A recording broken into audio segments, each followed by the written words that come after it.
What if I told you that a first lady once saved George Washington's portrait by literally cutting it out of its frame while British troops approached? That a mathematician's calculations were trusted more than computers to send astronauts to space? That a woman invented technology that would later become Wi Fi while simultaneously starring in Hollywood movies? You've heard some of the famous names: Rosa Parks, Eleanor Roosevelt, Susan B. Anthony. But American history is filled with women whose stories are so remarkable, so unexpectedly powerful, What's the difference? that they rarely get the full spotlight they Is there deserve. anything over? Over the next couple of hours, we're going to explore 99 verified facts about the most influential women in US history, from the founding era to today. Not just the headlines you already know, the fascinating details, the quiet revolutions, the moments that changed everything while barely making the history books. So hit that subscribe button if you haven't already. Get comfortable under your blankets, and let's discover the women who shaped America in ways you never learned in school. Starting with a woman who told her husband to remember the ladies and didn't stop there: Abigail Adams. Let's start where the nation itself started, with a woman who never held office but guided those who did. Abigail Adams wrote over 2,000 letters to her husband John, and historians are deeply grateful she did. In 1776, while John attended the Continental Congress, Abigail penned her famous plea: "Remember the ladies." She wasn't being polite. She was demanding that women be given legal protections in the new nation's laws. John laughed it off. Abigail didn't laugh back. She managed the family farm, raised 4 children alone during wartime, and advised John on everything from military appointments to foreign policy. Her letters reveal a mind sharp enough to cut glass. She understood economics, philosophy, and politics better than most men in power. When John became president, Abigail became his most trusted counselor. The precedent was set: Martha Washington. But before Abigail Adams influenced a president, another woman was quite literally creating the role of First Lady from nothing. Martha Washington didn't ask for this job, but she performed it with quiet grace that would define expectations for centuries. When George became commander of the Continental Army, Martha spent every winter with him at military camps: Valley Forge, Morristown, Newburgh. She wasn't sipping tea in safety. She was visiting wounded soldiers, organizing supply efforts, and boosting morale among freezing, starving troops. The soldiers called her Lady Washington with genuine affection. As First Lady, Martha hosted events that brought together political rivals. She hated the formality but understood its purpose. Her Friday night receptions became crucial networking opportunities where deals were made over cake and conversation. Martha freed all of George's enslaved workers after his death, the only thing the law allowed her to do. She lived her final years quietly at Mount Vernon, exhausted from decades of service nobody had asked her opinion about. Dolly Madison. Speaking of creating roles nobody asked for, let's talk about Dolly Madison, who basically invented the concept of political networking as we know it. Dolly became First Lady in 1809 and immediately transformed the White House into Washington's social headquarters.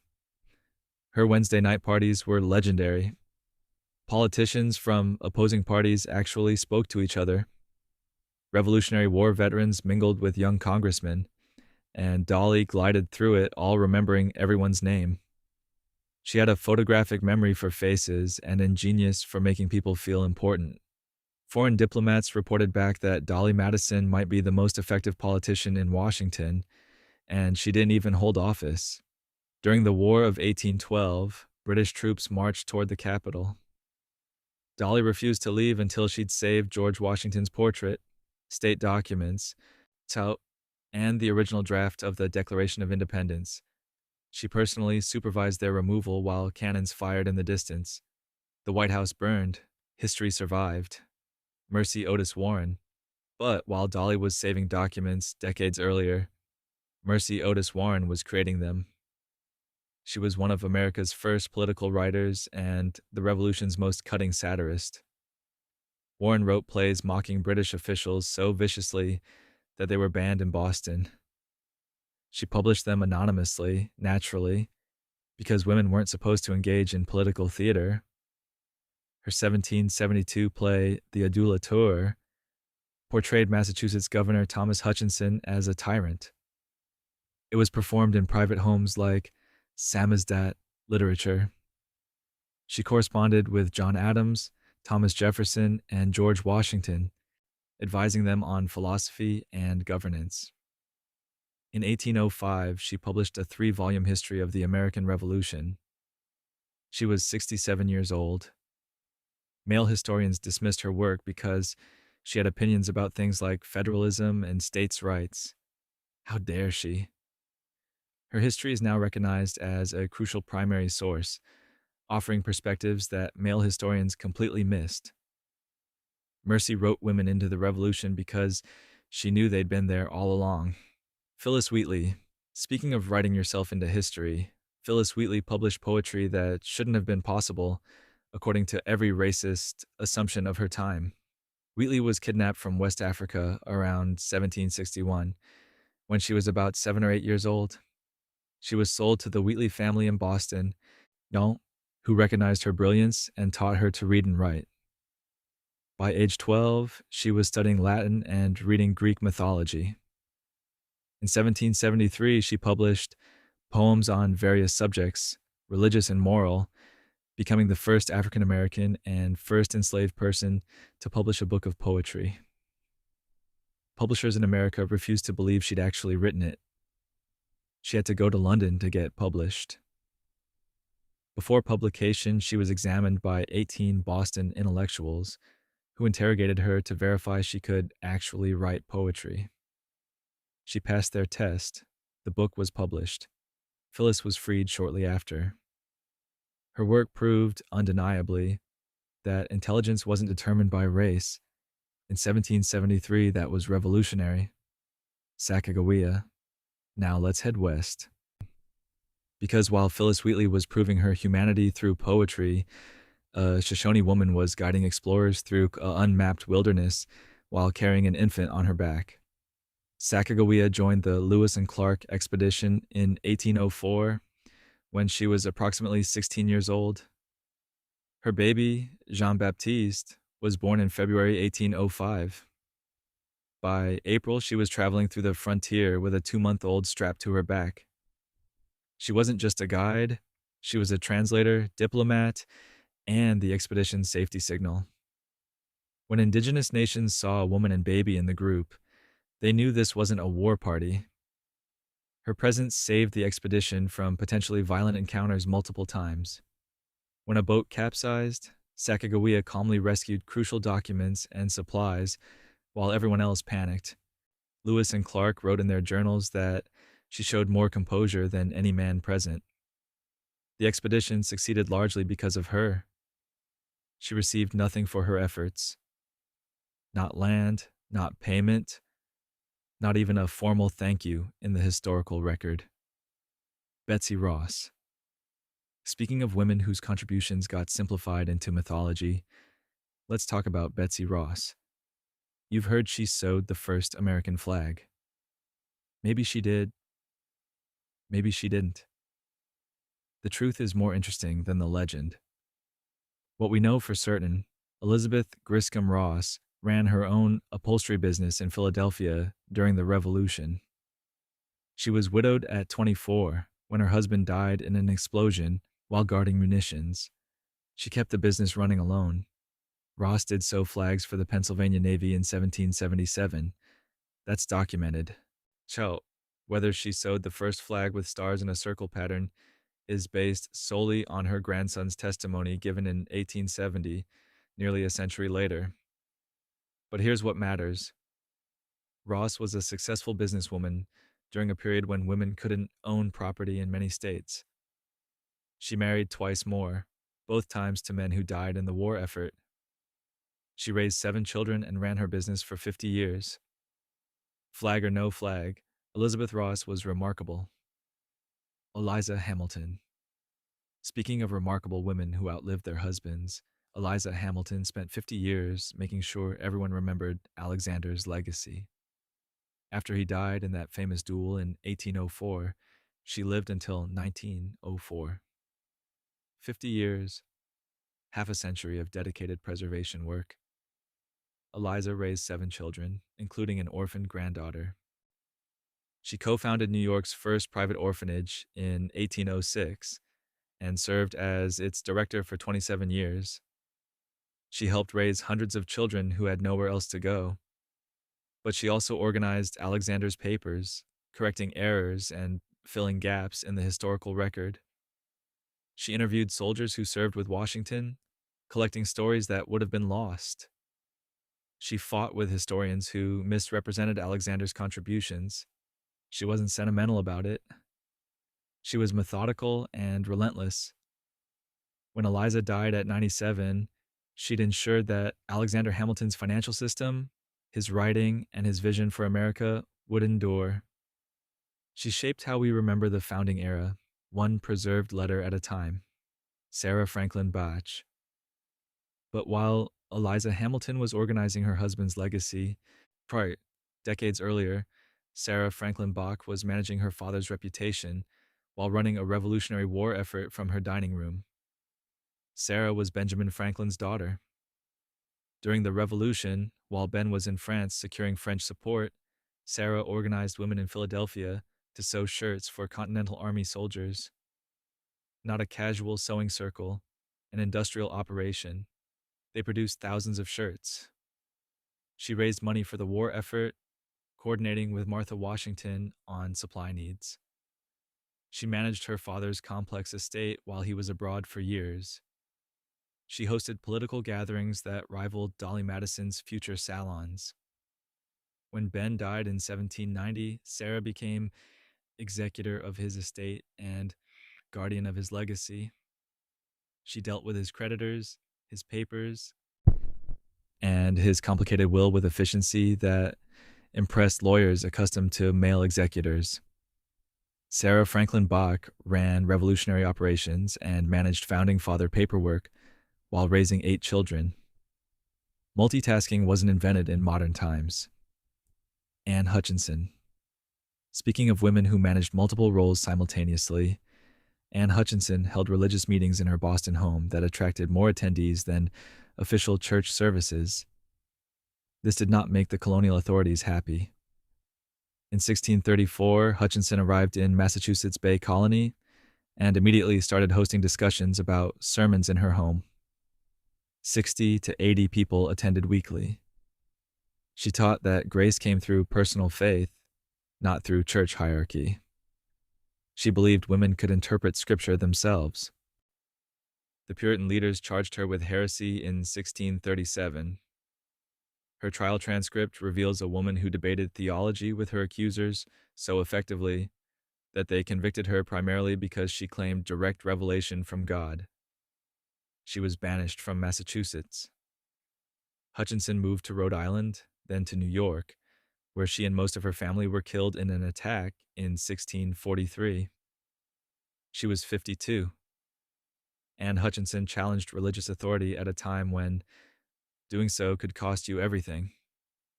It did, Deborah Sampson. But challenging authority took different forms. Deborah Sampson challenged the rule that women couldn't serve in combat by simply pretending to be a man for 2 years. In 1782, Sampson bound her chest, cut her hair, and enlisted in the Continental Army as Robert Shirtliff. She was 21 years old. She served in the 4th Massachusetts Regiment, participating in several battles. She was wounded twice. The first time, she removed a musket ball from her own thigh with a penknife, rather than let a doctor examine her and discover her identity. The second time, she developed a fever, and a doctor discovered the truth while treating her. She was honorably discharged in 1783. Years later, she petitioned for a military pension and received it, though only after Paul Revere himself wrote a letter supporting her claim. Deborah Sampson fought for American independence while pretending to be someone she wasn't, which is fairly on brand for a revolution built on identity reinvention. Judith Sargent Murray. Speaking of reinvention, Judith Sargent Murray reinvented what women were allowed to write about in 1790 when she published on the equality of the sexes under a male pseudonym. Murray argued that women's intellectual inferiority was a product of limited education, not biology. This was radical. She wrote, "Yes, ye lordly, ye haughty sex, our souls are by nature equal to yours." She published this 3 years before Mary Wollstonecraft's Vindication of the Rights of Woman. Murray wrote plays, essays, and a collection of writings called The Gleaner that explored politics, education, and women's roles.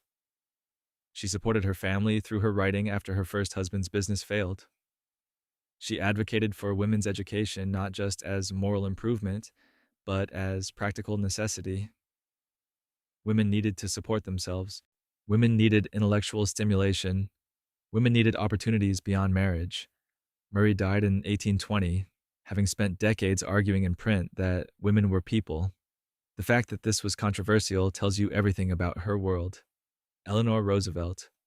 Now we jump forward over a century, because Eleanor Roosevelt transformed the role of First Lady from hostess to activist, and American politics has never been the same. Eleanor served as First Lady from 1933 to 1945, longer than anyone before or since. She held weekly press conferences open only to female reporters, forcing news organizations to hire women. She wrote a daily newspaper column called My Day that ran for 27 years. She traveled the country investigating conditions in mines, farms, and slums, reporting directly to Franklin. She advocated for civil rights when it was deeply unpopular. In 1939, when the Daughters of the American Revolution refused to let Marian Anderson perform at Constitution Hall because she was black, Eleanor resigned her membership publicly and helped arrange for Anderson to sing at the Lincoln Memorial instead. 75,000 people attended. After Franklin died, Eleanor became a delegate to the United Nations and chaired the committee that drafted the Universal Declaration of Human Rights. She died in 1962, still working. Edith Wilson. But not every First Lady used power the same way. Edith Wilson essentially ran the executive branch for 17 months after Woodrow Wilson suffered a severe stroke in 1919. The stroke left Woodrow partially paralyzed and unable to perform his duties. Edith, his doctors, and his secretary decided not to tell anyone how serious it was. Edith controlled all access to the president.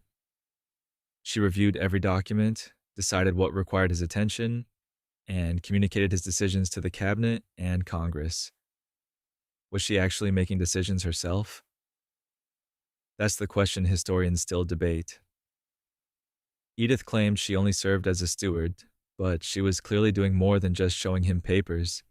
She made judgment calls about what was important. She shaped policy by controlling information flow. Congress never invoked disability provisions to remove Woodrow from office, partially because they didn't fully understand the situation. The 25th Amendment, which clarified presidential disability procedures, wasn't ratified until 1967. Edith Wilson had shown exactly why it was needed. Jackie Kennedy.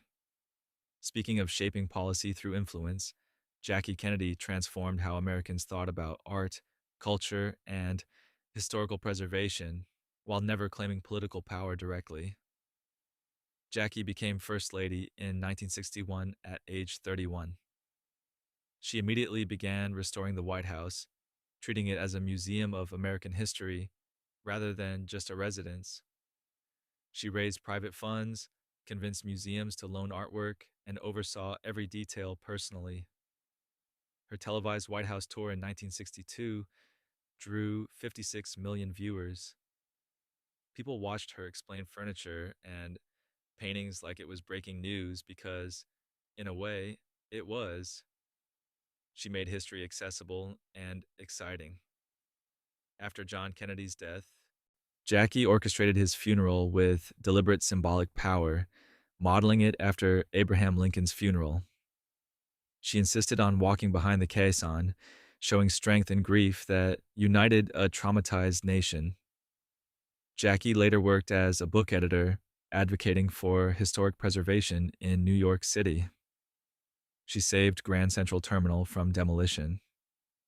Culture preservation was her legacy beyond politics. Lady Bird Johnson. Speaking of preservation, Lady Bird Johnson launched a beautification campaign that sounds quaint until you realize she was actually implementing environmental policy before the Environmental Protection Agency existed. Lady Bird became First Lady in 1963 under tragic circumstances. She used her position to advocate for the Highway Beautification Act of 1965, limiting billboards and junkyards along federal highways. She promoted wildflower planting and urban park development.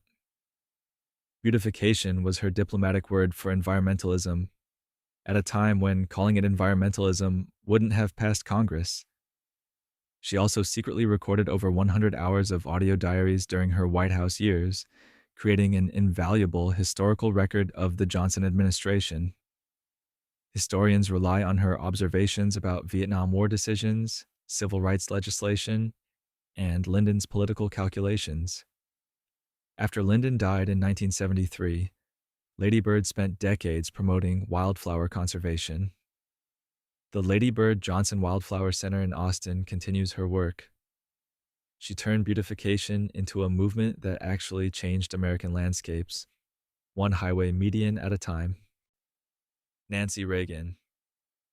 Speaking of changing American culture, Nancy Reagan launched the Just Say No anti-drug campaign in 1982, which became one of the most recognized public health slogans in American history, for better or worse. Nancy was a former Hollywood actress who became First Lady in 1981. Her Just Say No campaign reached schools nationwide, though research later suggested its effectiveness was questionable at best. Still, the phrase entered the cultural lexicon permanently. Nancy also wielded significant influence over Ronald's schedule and decisions. After the 1981 assassination attempt, she consulted an astrologer to help plan Ronald's activities. His chief of staff later confirmed that astrology influenced presidential scheduling for several years. Prior to when Ronald developed Alzheimer's disease after leaving office, Nancy became a fierce advocate for Alzheimer's research and, controversially, for stem cell research, breaking with conservative orthodoxy. She spent his final years protecting his legacy and caring for him. She died in 2016, still shaping how Americans remember the Reagan era. Hillary Clinton. Speaking of shaping legacy, Hillary Clinton became the first presidential spouse to be elected to public office, serving as New York Senator from 2001 to 2009. But let's back up. As First Lady from 1993 to 2001, Hillary led the failed effort to reform health care, which taught her brutal lessons about Washington politics. She testified before Congress, the first presidential spouse to do so on policy since Eleanor Roosevelt. She ran for Senate from New York in 2000 and won. She served as Secretary of State under Barack Obama from 2009 to 2013. She ran for president twice, winning the popular vote in 2016 by nearly 3 million votes while losing the Electoral College. Hillary became the first woman nominated for president by a major party. She broke that highest glass ceiling even if she didn't shatter it. She normalized the idea of a woman president for millions of Americans, particularly young girls who grew up seeing it as possible. Michelle Obama. Speaking of normalizing possibilities, Michelle Obama used her position to address childhood obesity, military families, and education, while navigating being the first African American First Lady. Michelle launched the Let's Move campaign in 2010, addressing childhood obesity through nutrition and exercise initiatives. She planted a vegetable garden on the White House lawn and pushed for healthier school lunch standards. These weren't just photo opportunities. She lobbied Congress and worked with the Department of Agriculture on policy implementation. Her Joining Forces initiative supported military families and veterans. Her Reach Higher program promoted education access. She gave speeches that became cultural moments, particularly her 2016 Democratic National Convention address. After leaving the White House, Michelle published Becoming, which sold over 10 million copies. She became one of the most admired women in America, consistently ranking in polls above sitting politicians. She used her platform to encourage voter registration and civic participation.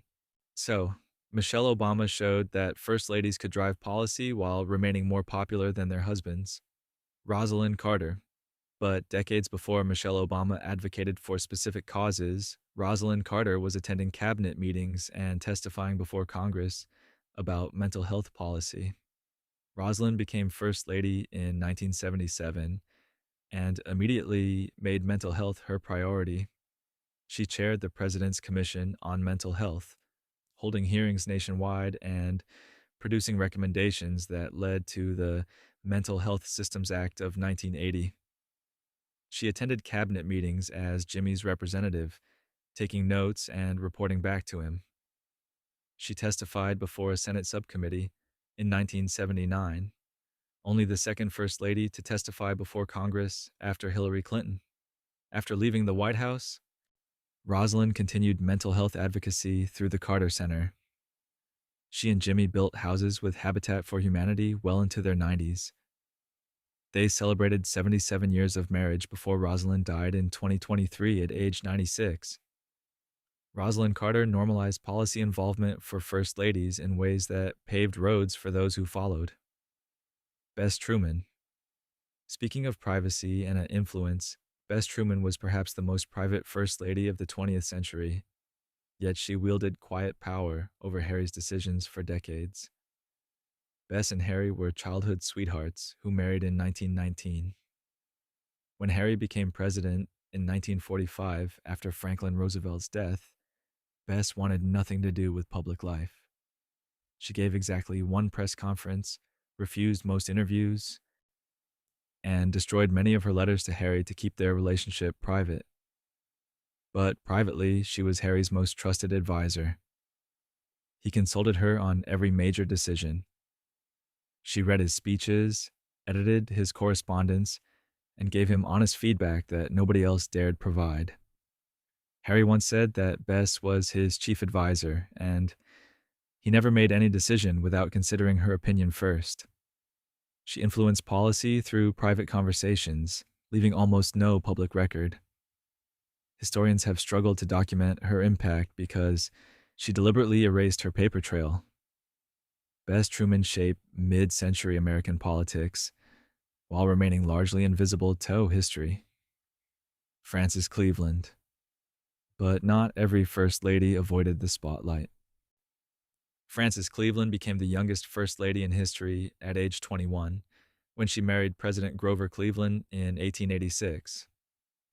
The wedding took place in the White House itself, the only presidential wedding held there. Frances was beautiful, educated, and enormously popular with the American public. Her image appeared in advertisements without her permission, an early version of unauthorized celebrity endorsements. She threatened legal action and companies backed off, establishing early precedent for image rights. When Grover lost re-election in 1888, Frances told White House staff to keep everything ready because they'd be back. 4 years later, they were. Grover won again in 1892, making Frances the only First Lady to serve 2 non-consecutive terms. She outlived Grover by 39 years, remarrying at age 50. She remained active in education advocacy and women's causes until her death in 1947. Frances Cleveland proved that First Ladies could maintain independent identities beyond their husbands' political careers. Sarah Polk. Speaking of independent identities, Sarah Polk essentially served as her husband James's presidential chief of staff from 1845 to 1849, though that position didn't officially exist yet. Sarah had no children and devoted herself entirely to James's political career. She read newspapers, clipped articles, wrote correspondence, and advised on policy decisions. James openly credited her with being his closest political advisor. Foreign diplomats learned quickly that meeting with Sarah was as important as meeting with the president. She banned dancing and card playing at White House events, replacing frivolity with serious political discussion. Her receptions became working sessions where legislation was debated and deals were made. She made the White House a workplace, not a party venue. After James died in 1849, just 3 months after leaving office, Sarah lived for 42 more years, always wearing black. She remained politically engaged, corresponding with politicians and hosting visitors at their Nashville home until her death in 1891 at age 87. Helen Taft. Speaking of first ladies with clear political ambitions, Helen Taft openly admitted she wanted her husband William to become president. She pushed his career forward with strategic precision that would impress modern campaign managers. Helen suffered a stroke just 2 months into William's presidency in 1909. The stroke affected her speech, and she spent over a year relearning how to talk. She fought through rehabilitation with determination, eventually recovering enough to resume public duties. Before the stroke, she'd already made her mark by arranging for 3,000 cherry trees to be planted around the tidal basin in Washington. Those trees, gifted by Japan in 1912, still bloom every spring, drawing hundreds of thousands of visitors. The National Cherry Blossom Festival exists because Helen Taft wanted Washington to be beautiful. She also installed the first automobiles for White House use, replacing horse-drawn carriages. She wrote her memoirs, rare for first ladies at the time, documenting her political observations. Helen Taft shaped Washington literally and figuratively. Lou Hoover. Speaking of shaping Washington, Lou Hoover spoke 5 languages, held a geology degree from Stanford, and used her position as First Lady to quietly advance women's opportunities in ways that wouldn't make headlines. Lou became First Lady in 1929, just months before the stock market crash. During the Depression, she coordinated private relief efforts, using her own money to help struggling families while asking recipients to keep her assistance confidential. She didn't want publicity for charity. She invited the wives of congressmen to White House events, creating networking opportunities for women that paralleled men's political gatherings. So, she supported the Girl Scouts, speaking at events, and serving in leadership roles. She promoted women's athletics and physical education at a time when such activities were considered unladylike. Lou also invited African American guests to White House events, breaking protocol in ways that caused controversy. She did it anyway. After Herbert's presidency ended, Lou remained active in volunteer work until her death in 1944. She changed things quietly, deliberately, without demanding recognition. Mamie Eisenhower. But some first ladies embraced traditional roles while still wielding influence. Mamie Eisenhower made no pretense of being a policy advisor. She focused on being a hostess, and she was exceptional at it. Mamie became First Lady in 1953 and immediately made the White House feel welcoming. She hosted more state dinners and receptions than any recent predecessor, understanding that diplomacy happened over dessert as much as in formal negotiations. Foreign leaders remembered her warmth and attention to detail. She suffered from Meniere's disease, which affected her balance and caused dizziness, but she rarely let it interfere with her duties. She also dealt with health issues quietly, maintaining appearances because she understood the role required it. Mamie popularized a shade of pink that became known as Mamie Pink. Her fashion choices influenced American women's style throughout the 1950s. She received thousands of letters weekly and insisted on staff reading and responding to them all. Mamie Eisenhower understood soft power before it had a name. Betty Ford. Speaking of understanding power, Betty Ford used her platform to discuss topics that previous First Ladies had avoided: breast cancer, mental health, and substance abuse. She made honesty her legacy. Betty became First Lady in 1974 when Gerald Ford assumed the presidency after Richard Nixon resigned. Just weeks later, she was diagnosed with breast cancer. Instead of hiding it, she discussed it publicly, including her mastectomy. Her openness led to increased awareness and thousands of women getting mammograms. She spoke openly about seeing a psychiatrist, fighting the stigma around mental health care. She supported the Equal Rights Amendment despite opposition from conservative Republicans. She discussed women's reproductive rights candidly on television. After leaving the White House, Betty struggled with addiction to alcohol and prescription painkillers. She sought treatment in 1978 and then co-founded the Betty Ford Center in 1982. The center has treated thousands of people for addiction. Betty Ford normalized seeking help, saving countless lives through example. Pat Nixon, but not every First Lady, felt comfortable with public vulnerability. Pat Nixon maintained careful composure throughout Richard's presidency, though private papers revealed depths of feelings she never showed publicly. Pat became First Lady in 1969 and focused on volunteerism, visiting hospitals, schools, and disaster sites.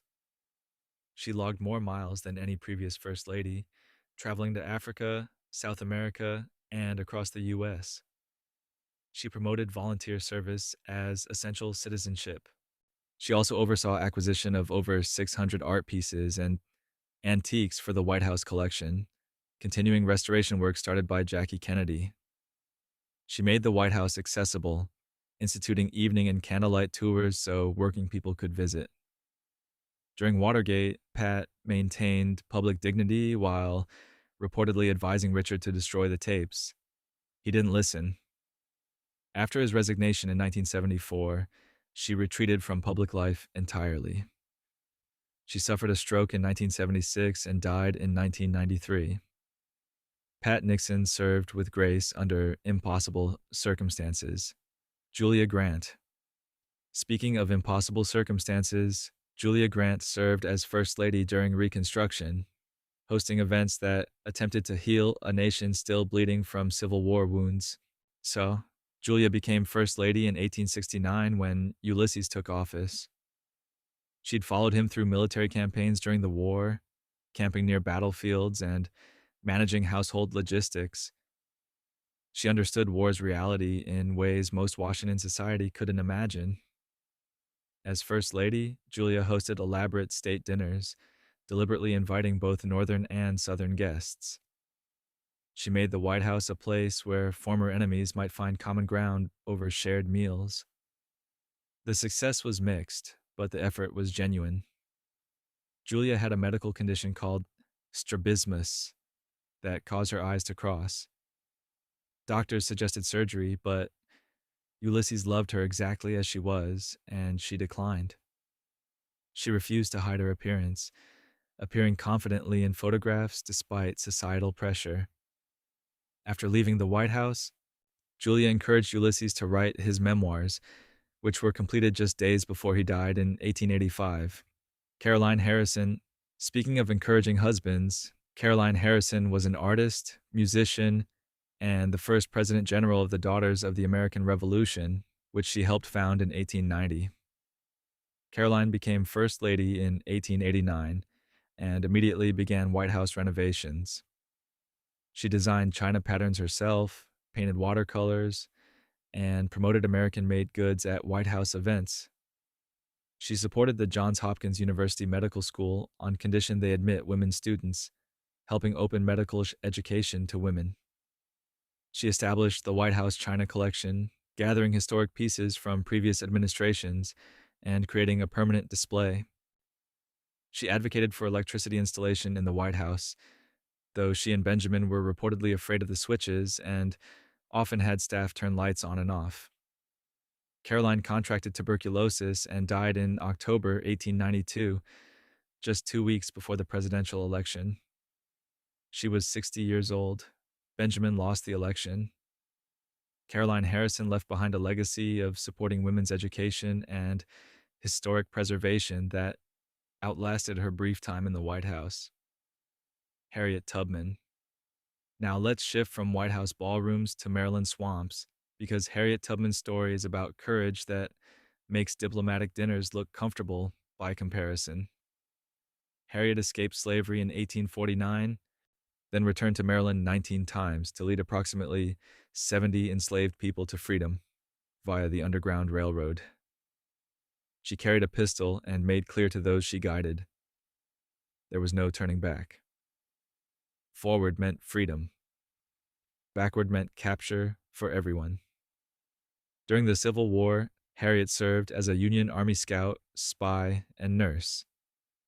In June 1863, she became the first woman to lead an armed military raid in American history, guiding Union forces in the Combahee River Raid that freed over 700 enslaved people. After the war, she worked for women's suffrage alongside Susan B. Anthony and Elizabeth Cady Stanton. She spent her final years in Auburn, New York, operating a home for elderly African Americans. Harriet Tubman died in 1913 at approximately 91 years old, having spent 7 decades fighting for freedom. Sojourner Truth. Speaking of fighting for freedom, Sojourner Truth escaped slavery with her infant daughter in 1826, then spent 4 decades traveling the country preaching abolition and women's rights. Born Isabella Baumfree around 1797, she took the name Sojourner Truth in 1843, believing God called her to travel and speak truth.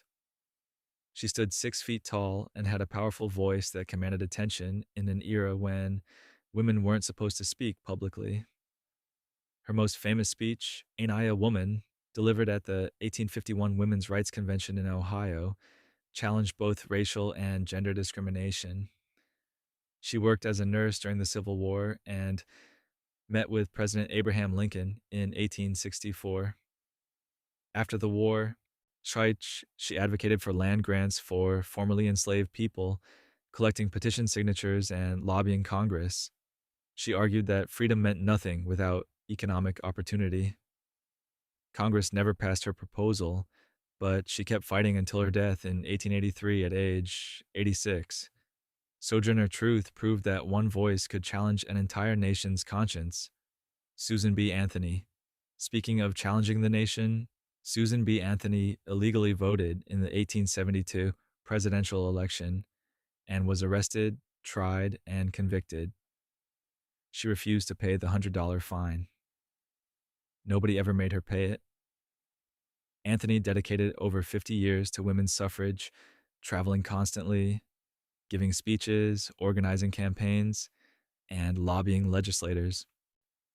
She and Elizabeth Cady Stanton co-founded the National Woman's Suffrage Association in 1869. They published a newspaper, organized conventions, and built a movement that would outlive them both. Anthony died in 1906, 14 years before the 19th Amendment granted women voting rights. She knew she wouldn't live to see victory, but told younger activists, failure is impossible. She was right, though it took longer than anyone hoped. In 1979, Susan B. Anthony became the first real woman depicted on circulating U.S. currency when her image appeared on the dollar coin. The coins weren't popular and circulation ended in 1981, but the symbolism remained. Elizabeth Cady Stanton. Speaking of symbolism, Elizabeth Cady Stanton wrote the Declaration of Sentiments, modeled after the Declaration of Independence, and presented it at the 1848 Seneca Falls Convention. It began, "We hold these truths to be self-evident, that all men and women are created equal." Revolutionary stuff for 1848. Elizabeth had 7 children and wrote prolifically while raising them.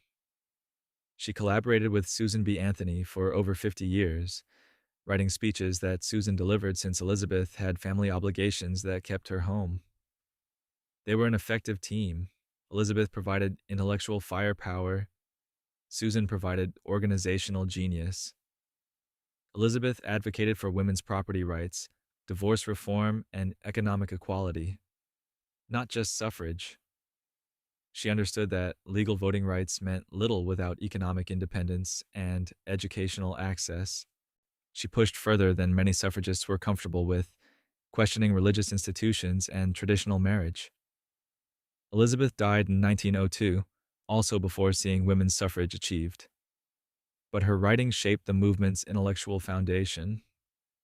The arguments she made in 1848 still echo in gender equality discussions today. Ida B. Wells. Speaking of making arguments that echo through time, Ida B. Wells documented lynching in the American South with investigative journalism that put her life at risk every time she published. Ida was born into slavery in 1862 in Mississippi. After Reconstruction ended and Jim Crow laws spread, she began investigating and documenting lynchings. In 1892, after 3 of her friends were lynched in Memphis, she published editorials that accurately identified lynching as a tool of racial terrorism, not justice. A white mob destroyed her newspaper office and threatened her life. She fled to Chicago but continued her anti-lynching crusade nationally and internationally. She published Southern Horrors and The Red Record, documenting hundreds of lynchings with facts that contradicted the lies used to justify them. Ida also fought for women's suffrage, though white suffragists often excluded black women from their organizations. She marched in the 1913 suffrage parade in Washington, despite being told to walk at the back. She didn't. Ida B. Wells refused to be silenced. Rosa Parks. Speaking of refusing silence, Rosa Parks's decision to remain seated on a Montgomery bus in 1955 became a catalyst for the civil rights movement. Though her activism started decades earlier, Rosa had been active in civil rights work since the 1943. She attended workshops at the Highlander Folk School, studied nonviolent resistance, and served as secretary of the Montgomery NAACP chapter. When she refused to give up her seat on December 1st, 1955, it wasn't a spontaneous act of tiredness. It was a deliberate choice by an experienced activist. Her arrest sparked the Montgomery bus boycott, which lasted 381 days and ended with bus desegregation. Rosa lost her job and faced constant threats. She and her husband eventually moved to Detroit, where she worked for Congressman John Conyers for over 20 years. Rosa received the Presidential Medal of Freedom in 1996 and the Congressional Gold Medal in 1999. When she died in 2005, she became the first woman to lie in honor in the Capitol Rotunda. Coretta Scott King. Speaking of civil rights leadership, Coretta Scott King continued the movement after Martin Luther King Jr.'s death in 1968, ensuring his legacy while building her own. Coretta was a trained singer who gave up a music career to support Martin's activism. But she wasn't just supporting, she was leading. She organized the first Freedom Concerts, raising funds for the Southern Christian Leadership Conference by performing spirituals and speeches. She marched, spoke, and organized throughout the 1960s. After Martin's assassination, Coretta founded the King Center in 1968, preserving his papers and promoting nonviolent social change. She led the campaign for Martin Luther King Jr. Day, lobbying Congress for 15 years until President Reagan signed the holiday into law in 1983. Coretta also advocated for LGBTQ rights, spoke against apartheid in South Africa, and opposed the Iraq War. She remained politically active until her death in 2006. Coretta Scott King proved that leadership doesn't end when the spotlight moves on. Fannie Lou Hamer. Speaking of leadership in the face of opposition, Fannie Lou Hamer challenged the entire Democratic Party at the 1964 Democratic National Convention with testimony that exposed Mississippi's racist voting practices. Fannie was a sharecropper until age 44 when she attended a voting rights meeting and decided to register. She was fired the next day. She became a field organizer for the Student Nonviolent Coordinating Committee, helping African Americans register to vote despite facing violence and intimidation.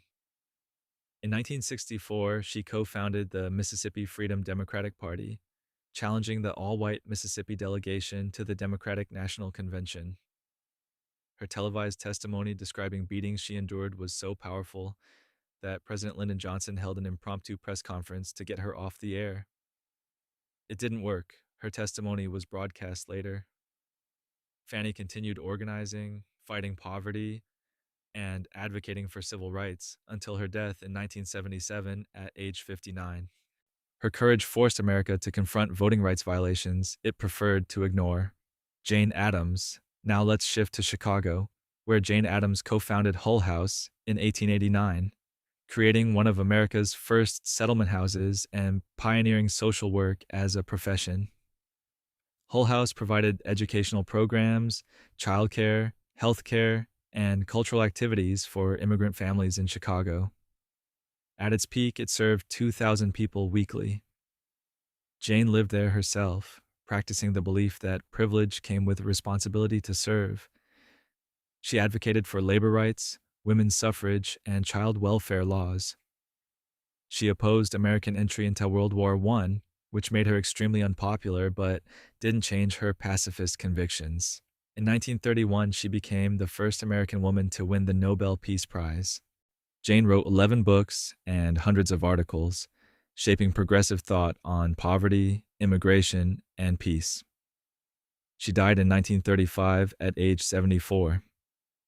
Hull House continued operating until 2012. Jane Addams proved that social reform required living among those you served, not studying them from a distance. Dorothy Day. Speaking of living among those you served, Dorothy Day co-founded the Catholic worker movement in 1933, opening soup kitchens and shelters while advocating for radical social change. Dorothy's early life included journalism, activism, and bohemian living in New York. Her conversion to Catholicism in 1927 led her toward combining religious faith with social justice. The Catholic Worker newspaper sold for 1 cent and promoted pacifism, workers' rights, and service to the poor. She opened hospitality houses where homeless people could stay without requirements or judgment. She was arrested multiple times for protesting war, nuclear weapons, and social injustice. She continued protesting into her 70s. Dorothy rejected the Catholic Church's conservative stances on many issues, but remained devoted to its teachings on serving the poor. She died in 1980 at age 83. The Catholic worker movement she co-founded still operates over 200 communities worldwide. Dorothy Day showed that faith could demand radical action, not just Sunday attendance. Clara Barton. Speaking of radical action, Clara Barton founded the American Red Cross in 1881, after spending the Civil War treating wounded soldiers on battlefields without official military authorization. Clara was a patent office clerk when the Civil War started. She collected supplies and began nursing wounded soldiers, eventually working directly on battlefields. She had no formal nursing training, but learned quickly under devastating conditions. She gained the nickname Angel of the Battlefield for her courage under fire. After the war, she traveled to Europe and witnessed the International Red Cross in action during the Franco-Prussian War. She returned to America determined to establish a similar organization. It took years of lobbying, but she succeeded in 1881. Clara led the American Red Cross for 23 years, responding to disasters from the Johnstown flood to the Spanish-American War. She resigned in 1904 at age 82 after conflicts with the organization's board. Clara Barton built a humanitarian institution that continues saving lives worldwide over a century after her death in 1912. Frances Perkins. Speaking of building institutions, Frances Perkins became the first woman appointed to a presidential cabinet when Franklin Roosevelt made her Secretary of Labor in 1933. She held the position for 12 years. Frances had witnessed the Triangle Shirtwaist Factory fire in 1911, watching workers jump from windows because locked doors prevented their escape.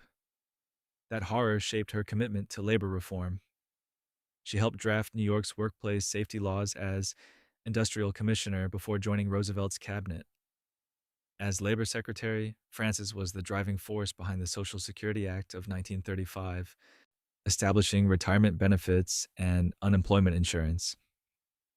She helped write the Fair Labor Standards Act, creating the minimum wage and 40-hour work week. She advocated for abolishing child labor. She faced constant criticism for being a woman in a cabinet position, but she outlasted all her critics. Frances served longer than any other labor secretary in history. She died in 1965 at age 85, having built the foundation of America's social safety net. Wilma Mankiller. Speaking of building foundations, Wilma Mankiller became the first female principal chief of the Cherokee Nation in 1985, leading the second largest Native American tribe in the U.S.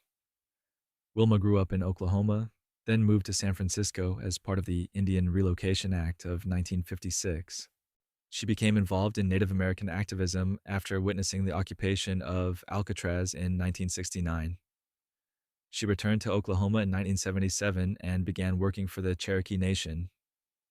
As principal chief, she focused on healthcare, education, and economic development. She increased tribal enrollment, built health clinics, and established programs for housing and children's services. She improved the Cherokee Nation's infrastructure and government systems. Wilma survived a serious car accident in 1979 and 2 kidney transplants, continuing her work despite ongoing health challenges. She wrote her autobiography and advocated for Native rights until her death in 2010 at age 64. Wilma Mankiller proved that Native women could lead their nations into modern prosperity while honoring traditional values. Dolores Huerta, speaking of honoring values while fighting for change, Dolores Huerta co-founded the United Farm Workers Union with Cesar Chavez in 1962, organizing strikes and boycotts that improved conditions for agricultural workers. Dolores began as an elementary school teacher, but quit when she saw her students coming to school hungry. She decided she could do more fighting poverty than teaching children affected by it. She became a labor organizer, negotiating contracts and coordinating boycotts. She coined the phrase, "Si se puede," yes, we can, which became a rallying cry for labor and civil rights movements. She organized the table grape boycott that lasted 5 years, and it resulted in the first union contracts for farm workers. Dolores was arrested over 20 times during peaceful protests.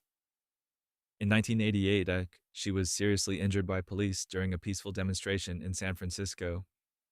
She was 58 years old and didn't stop organizing. She received the Presidential Medal of Freedom in 2012 at age 82 and continues activism today in her 90s, proving that dedication to justice doesn't retire. Grace Abbott. Speaking of dedication that doesn't retire, Grace Abbott directed the U.S. Children's Bureau from 1921 to 1934, establishing federal standards for child welfare and labor protections. Grace began her career at Hull House in Chicago, working alongside Jane Addams. She became an expert on child labor and immigration, investigating conditions in factories and fighting for protective legislation. She helped draft the first federal child labor law, though the Supreme Court struck it down. As head of the Children's Bureau, Grace administered the Shepard-Towner Act, providing federal funding for maternal and infant health programs. She helped draft the child welfare provisions of the Social Security Act, establishing federal responsibility for children's well-being. She wrote extensively about child welfare policy and advised multiple presidents on children's issues. Grace suffered from tuberculosis and other health problems, but continued working until shortly before her death in 1939 at age 60. She built the framework for federal child protection that still exists today. Eleanor Smeal. Speaking of frameworks that persist, Eleanor Smeal led the National Organization for Women as president from 1977 to 1982, and again from 1985 to 1987, transforming it into a major political force. Eleanor became active in feminism after experiencing discrimination as an educated woman expected to be only a homemaker. She earned a PhD in political science and brought that analytical approach to feminist organizing. Under her leadership, now grew from 35,000 to 220,000 members. She led campaigns for the Equal Rights Amendment, organizing massive rallies and lobbying efforts. Though the ERA ultimately wasn't ratified, the campaign energized women's political participation nationwide. She founded the Feminist Majority Foundation in 1987, focusing on research and advocacy. Eleanor pioneered research into the gender gap in voting, documenting how women and men vote differently on certain issues. This research changed how political campaigns approach female voters. She remains active in feminist politics today, proving that social movements require sustained leadership across decades. Mary McLeod Bethune. Speaking of sustained leadership, Mary McLeod Bethune founded Bethune-Cookman University in 1904 with 5 students and $1.50. She built it into a fully accredited institution through sheer determination and fundraising genius. Mary was born in 1875 to formerly enslaved parents. She was the 15th of 17 children and the first in her family to attend school. She became a teacher and recognized the desperate need for educational opportunities for African American girls in the South. She started her school in Daytona Beach, Florida, teaching in a rented house. She sold sweet potato pies to raise money, convinced local businessmen to donate, and built the institution one student at a time. By 1923, it merged with Cookman Institute and became Bethune-Cookman College. Mary also served as an advisor to President Franklin Roosevelt and founded the National Council of Negro Women in 1935. She died in 1955, having spent her life proving that education was the key to equality. Pauli Murray. Speaking of keys to equality, Pauli Murray was a lawyer, activist, poet, and Episcopal priest who fought segregation and gender discrimination decades before either became mainstream causes. Pauli applied to University of North Carolina in 1938, but was rejected for being black. Pauli was arrested in 1940 for refusing to sit in the back of a Virginia bus, 15 years before Rosa Parks. Pauli attended law school at Howard University, graduating first in the class, then was rejected from Harvard's graduate program for being a woman. Pauli coined the term Jane Crow to describe the intersection of racism and sexism. Pauli's legal scholarship influenced Thurgood Marshall's arguments in Brown vs. Board of Education and Ruth Bader Ginsburg's arguments on gender discrimination. Pauli co-founded the National Organization for Women in 1966 and became one of the first women ordained as an Episcopal priest in 1977. Pauli Murray lived at the intersection of multiple civil rights movements, fighting for justice on every front simultaneously. Jeannette Rankin. Speaking of fighting on multiple fronts, Jeannette Rankin became the first woman elected to Congress in 1916, 4 years before women nationwide could vote. She achieved this in Montana, which had granted women's suffrage in 1914. Jeannette was a lifelong pacifist. She voted against U.S. entry into World War I in 1917, one of 50 members to vote no. It cost her re-election. Sipwise, she returned to Congress in 1940 and was the only member to vote against declaring war after Pearl Harbor in 1941. She cast that vote alone, knowing it would end her political career. It did. She never married, dedicating herself entirely to peace activism. In her 80s, she led 5,000 women in a march on Washington, protesting the Vietnam War. She was considering another protest march when she died in 1973 at age 92. Jeannette Rankin proved that principles matter more than political survival, even when standing alone against an entire nation at war. Shirley Chisholm. Speaking of standing alone when necessary, Shirley Chisholm became the first black woman elected to Congress in 1968, representing Brooklyn, New York. Her campaign slogan was "Unbought and Unbossed," which perfectly described her political career. Shirley refused committee assignments she considered demeaning, demanding positions where she could effect real change. She spoke against the Vietnam War, advocated for education funding, and fought for domestic workers' rights. She hired an all-female staff, creating opportunities for women in congressional offices. In 1972, Shirley ran for president, becoming the first Black candidate to seek a major party's nomination and the first woman to run for the Democratic nomination. She won 28 delegates despite facing discrimination from both the political establishment and some civil rights leaders who thought she should step aside from male candidates. Shirley served 7 terms in Congress, retiring in 1983. She taught and lectured until her death in 2005 at age 80. She showed that being first required courage to stand alone. Oprah Winfrey. Speaking of courage, Oprah Winfrey transformed daytime television from light entertainment into a platform for serious discussion, building a media empire while addressing issues like literacy, child welfare, and education. Oprah launched The Oprah Winfrey Show nationally in 1986. It ran for 25 years, becoming the highest rated talk show in American television history. She interviewed presidents and celebrities, but also addressed domestic violence, addiction, and mental health with unprecedented openness. She founded Oprah's Book Club in 1996, revitalizing American reading habits and turning obscure authors into bestsellers overnight. She established the Oprah Winfrey Leadership Academy for Girls in South Africa in 2007, providing education to disadvantaged students. She became the first Black female billionaire in North America and has donated hundreds of millions to educational causes. She's produced films, launched a television network, and influenced public opinion on countless issues. Oprah Winfrey proved that media power could be used for social good while building commercial success. Martha Stewart.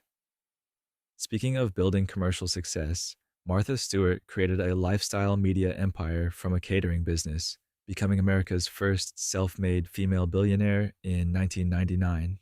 Martha started as a stockbroker, then became a caterer in the 1976, developing a reputation for elegance and attention to detail. She published her first book, Entertaining, in 1982. Sold over 500,000 copies, launching her career as a lifestyle expert.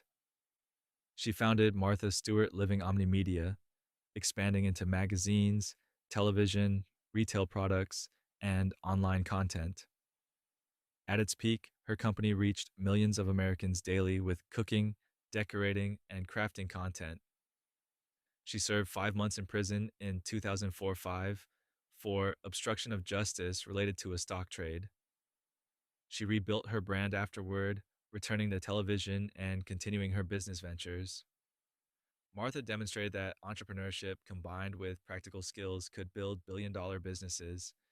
Her influence on American domestic culture is immeasurable, making homemaking simultaneously artistic and aspirational.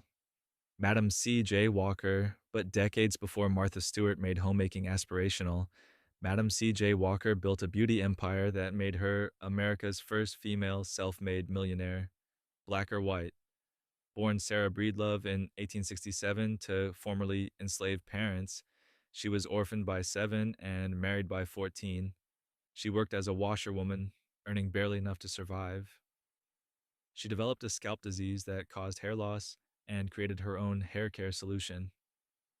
In 1905, she began selling her products door to door. By 1910, she'd built a factory in Indianapolis employing 3,000 people, mostly Black women. She created a sales network of 25,000 agents nationwide, providing economic independence to thousands of women. She donated to Black schools and civil rights organizations, funding anti-lynching campaigns and educational institutions. She built a mansion in Irvington, New York, designed by the first licensed Black architect. Madam C.J. Walker died in 1919 at age 51, having proven that Black entrepreneurship could succeed despite systemic barriers. Estée Lauder. Speaking of entrepreneurship, Estée Lauder built a cosmetics company with 4 products in 1946 into an international empire worth billions, revolutionizing beauty marketing along the way. Estée began by selling her uncle's skin creams in New York.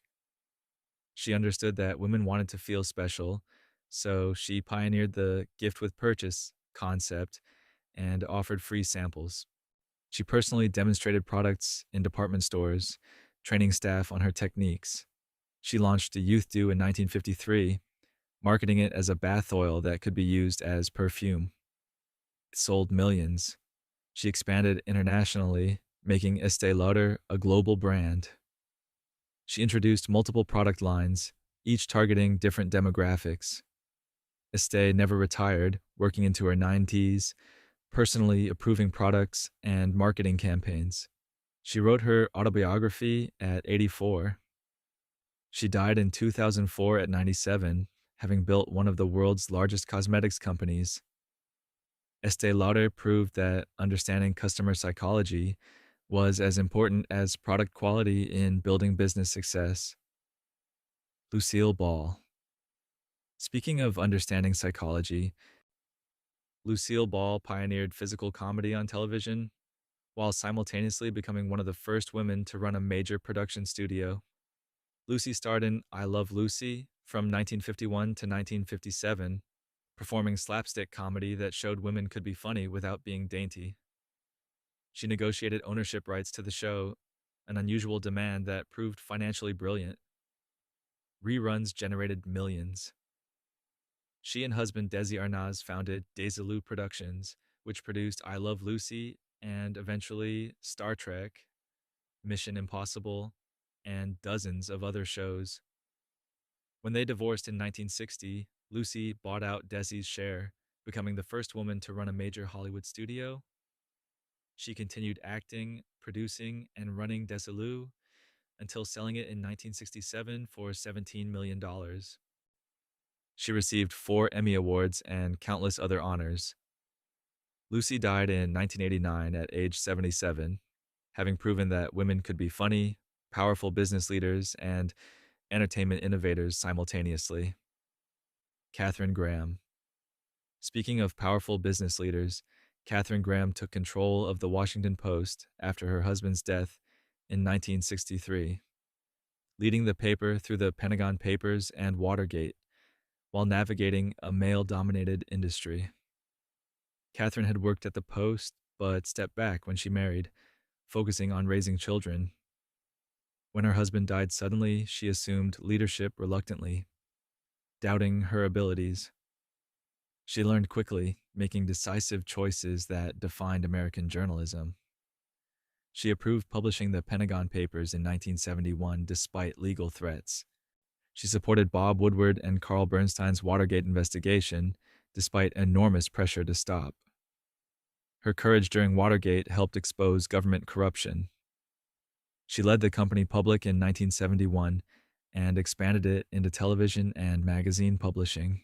She wrote her Pulitzer Prize-winning autobiography, Personal History, in 1997. Katharine died in 2001 at age 84, having transformed from uncertain widow to one of the most influential publishers in American history. Gloria Steinem. Speaking of influence, Gloria Steinem co-founded Ms. Magazine in 1972, creating the first national magazine controlled by women, addressing women's issues from feminist perspectives. Gloria worked as a journalist, writing articles that expose injustices ranging from working conditions to gender discrimination. Her 1963 undercover expose of working as a Playboy bunny revealed exploitative labor practices while also being dismissed by critics who focused on the frivolity rather than the investigation. She became a visible spokesperson for feminism in the late 1960s, organizing protests and advocating for the Equal Rights Amendment. Ms. Magazine provided a platform for feminist writing that mainstream publications rejected. She helped found the National Women's Political Caucus and the Women's Media Center. Gloria continues activism today in her 90s, writing books and speaking about gender equality. She's proven that feminist leadership requires sustained commitment across decades, adapting messages to changing times while maintaining core principles. Her influence on American feminism is immeasurable, shaping how multiple generations understand gender equality. Barbra Streisand. Speaking of influence across generations, Barbra Streisand became the first woman to write, produce, direct, and star in a major Hollywood film with Yentl in 1983, breaking barriers in an industry that rarely gave women creative control. Barbara started as a nightclub singer in the early 1960s, then became a Broadway star in Funny Girl in 1964. She moved to Hollywood, winning an Oscar for the film version in 1969. But she wanted more than acting roles. She directed Yentl after years of studios refusing to let a woman direct. She directed The Prince of Tides in 1991 and The Mirror Has Two Faces in 1996. She's won 2 Academy Awards, 10 Grammys, 5 Emmys, and countless other honors. She's also politically active, advocating for environmental causes, women's rights, and civil liberties. She's donated over $25 million to various causes. Barbra Streisand proved that women could control their artistic vision while achieving commercial success in entertainment. Aretha Franklin. Speaking of artistic vision, Aretha Franklin became the Queen of Soul, earning 18 Grammy Awards while using her voice to support civil rights, feminism, and social justice movements. Aretha began singing gospel in her father's Detroit church as a child. She signed with Columbia Records at 18, but found her voice when she moved to Atlantic Records in 1967. Respect, released that year, became an anthem for both civil rights and women's liberation. She sang at Martin Luther King Jr.'s funeral in 1968. She performed at 3 presidential inaugurations. She sang at Barack Obama's inauguration in 2009, wearing a spectacular hat that became a cultural moment. Aretha was the first woman inducted into the Rock and Roll Hall of Fame in 1987. She received the Presidential Medal of Freedom in 2005. She continued performing until shortly before her death in 2018 at age 76. Aretha Franklin's voice defined an era while carrying messages of dignity, respect, and equality. Our Billie Holiday. But decades before Aretha sang Respect, Billie Holiday used her voice to protest racial injustice with Strange Fruit, a song so powerful that authorities tried to suppress it. Billie began singing in Harlem nightclubs as a teenager in the early 1930s. She developed a unique vocal style, treating her voice like an instrument, bending notes and phrasing in ways that influenced every jazz singer who followed. In 1939, she began performing Strange Fruit, a haunting song about lynching in the American South. Record companies refused to record it. She recorded it anyway with a small label. Radio stations banned it. She performed it at concerts despite threats and harassment. Federal authorities targeted her for drug use, likely because of her activism. She was arrested and imprisoned. She continued performing until her death in 1959 at age 44. Billie Holiday transformed jazz while using her platform to confront racism, when doing so meant risking everything. Her courage made space for the protest music that followed. Georgia O'Keeffe. Speaking of using art as voice, Georgia O'Keeffe painted the American Southwest with bold colors and abstract forms that challenged traditional ideas about what women artists should create. Georgia studied art in Chicago and New York, then moved to New Mexico in 1949, finding inspiration in desert landscapes and animal bones.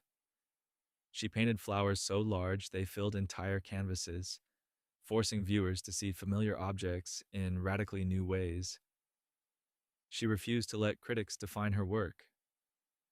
When they insisted her flowers represented female anatomy, she dismissed their interpretations, saying she painted what she saw, not symbols.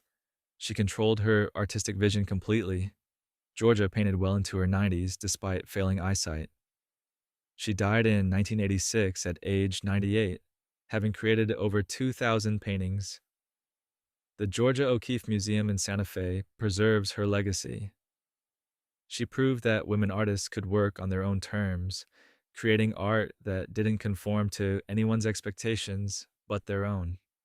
Margaret Mitchell. Speaking of creating on one's own terms, Margaret Mitchell spent 10 years writing one novel, Gone with the Wind, published in 1936. It sold over 30 million copies and won the Pulitzer Prize. Margaret worked as a journalist in Atlanta during the 1920s. An ankle injury confined her to home, where she began writing what would become her only published novel. She wrote in secret, telling almost nobody about the project. The book became a cultural phenomenon. The 1939 film adaptation won 10 Academy Awards. Margaret donated substantial portions of her earnings to charities supporting education and medical care for African Americans, though her novel itself presented a romanticized and problematic view of the antebellum South. She died in 1949 at age 48 after being struck by a car in Atlanta. Margaret Mitchell proved that a single work could define an author's legacy, though that legacy remains complicated and contested. Her impact on American literature and culture persists, for better and worse. Emily Post. Speaking of cultural impact, Emily Post essentially invented modern American etiquette advice, publishing Etiquette in Society, in Business, in Politics, and at Home in 1922 when she was 50 years old. Emily had worked as a novelist and travel writer before turning to etiquette. Her book wasn't stuffy or pretentious. It was practical advice for navigating social situations in an increasingly mobile urban America. She understood that etiquette was about making others comfortable, not following arbitrary rules. She wrote a syndicated newspaper column answering etiquette questions, reaching millions of readers weekly.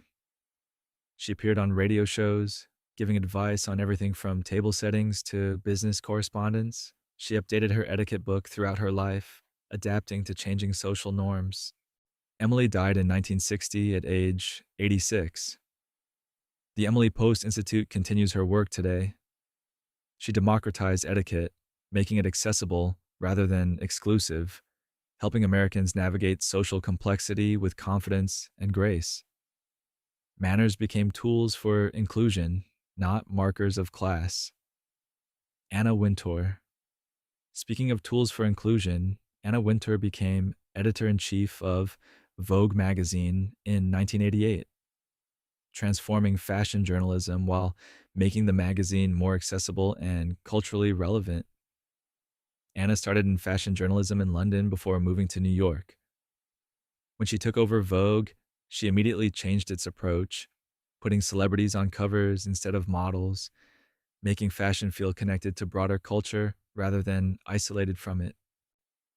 She's known for her decisive editorial vision and exacting standards. She championed emerging designers, using Vogue's influence to launch careers. She organized the Met Gala annually, turning it into fashion's most important fundraising event, raising hundreds of millions for the Metropolitan Museum's Costume Institute. She's also promoted diversity in fashion, pushing for more representation of different body types, ages, and ethnicities on Vogue's pages. Anna Wintour remains at Vogue today, having shaped fashion media for over 3 decades. She proved that fashion journalism could be both commercially successful and culturally significant. Shonda Rhimes.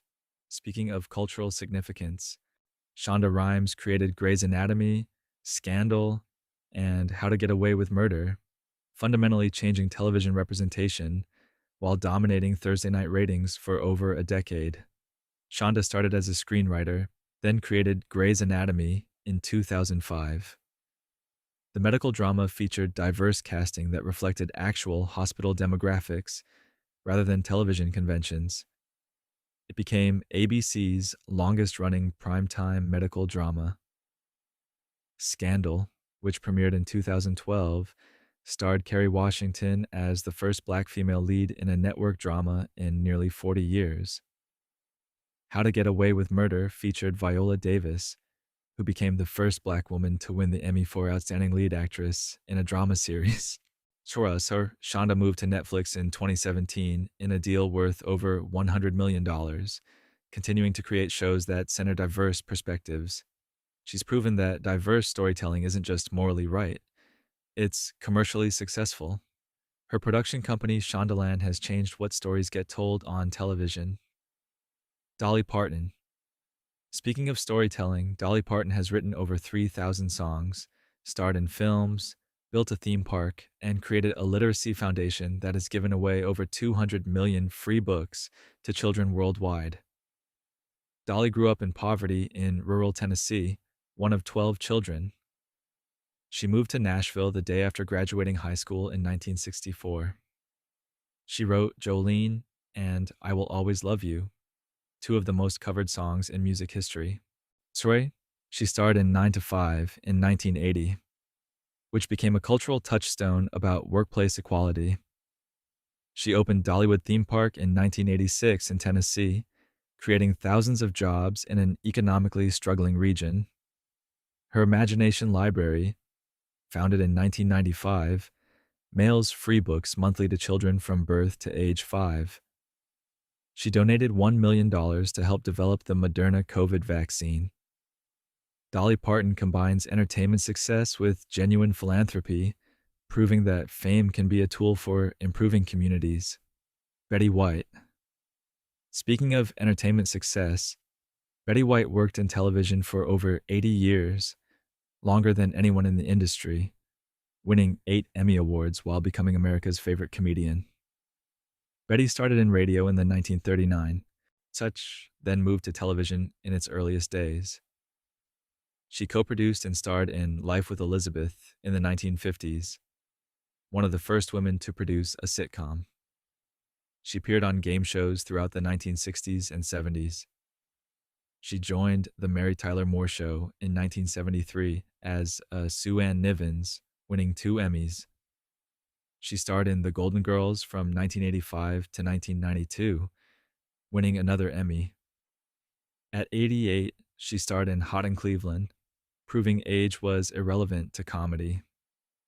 Betty was also a lifelong animal welfare advocate, serving on zoo boards and donating to animal charities. She died in 2021 at age 99, just weeks before her 100th birthday.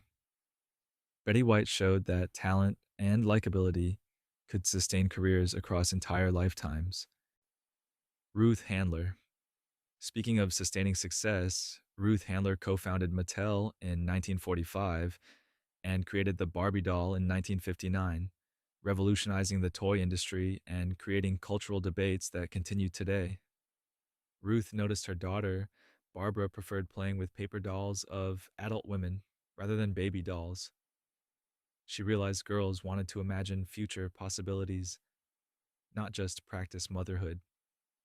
She developed a 3-dimensional adult female doll, naming it Barbie. Toy executives hated the idea. They thought mothers wouldn't buy dolls with adult figures for their daughters. Ruth proved them wrong. Barbie launched in 1959 and sold 300,000 units the first year. Mattel became a toy industry giant. Barbie sparked debates about body image, femininity, and girls' aspirations that persist today. Ruth also created Nearly Me, a prosthetics company for breast cancer survivors, after her own mastectomy. She died in 2002 at age 85, having created both commercial empire and controversy in equal measure. Hedy Lamarr. Speaking of controversy, Hedy Lamarr was a Hollywood actress who also invented frequency hopping spread spectrum technology during World War II, which later became the foundation for Wi-Fi, GPS, and Bluetooth. Hedy was born in Austria and became a film star in Europe before moving to Hollywood in the late 1930s. She appeared in dozens of films, but was often dismissed as just a beautiful face. She was also a scientist and inventor. During World War II, she and composer George Antheil developed a radio guidance system for torpedoes using frequency hopping to prevent jamming. They patented it in 1942. The Navy ignored it, though they used the technology decades later. Hedy received no recognition during her lifetime for her scientific contributions. She was inducted into the National Inventors Hall of Fame in 2014, 14 years after her death in 2000 at age 85. Hedy Lamarr proved that intelligence takes many forms, though society often sees only what it expects to see. Margaret Bourke White.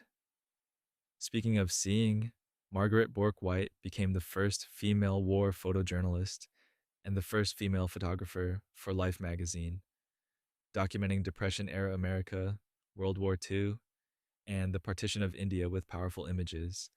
Margaret started as an industrial photographer in the 1920s, taking dramatic photos of factories and machinery. Henry Luce hired her as one of Life magazine's first photographers in 1936. Her photo of Fort Peck Dam appeared on Life's first cover. She documented the Depression for Life, photographing poverty in the South with brutal honesty. During World War II, she was the first female photographer accredited to cover combat, photographing bombing missions and concentration camp liberations. She covered the partition of India in 1947, photographing Gandhi hours before his assassination. She continued working despite developing Parkinson's disease in the 1950s. Margaret died in 1971 at age 67, having shown the world events that might otherwise have remained invisible. Her photographs became historical documents. Ethel Percy Andress. Speaking of making things visible, Ethel Percy Andress founded AARP in 1958, creating the largest nonprofit organization in America and transforming how society treats older adults. Ethel worked as a high school teacher and principal in California for decades. After retiring in 1944 at age 60, she discovered that many retired teachers lived in poverty with inadequate health care.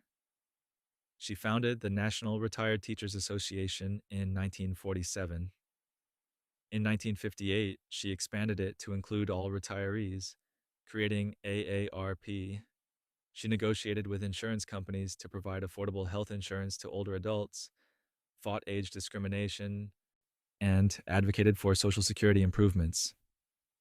AARP grew to millions of members.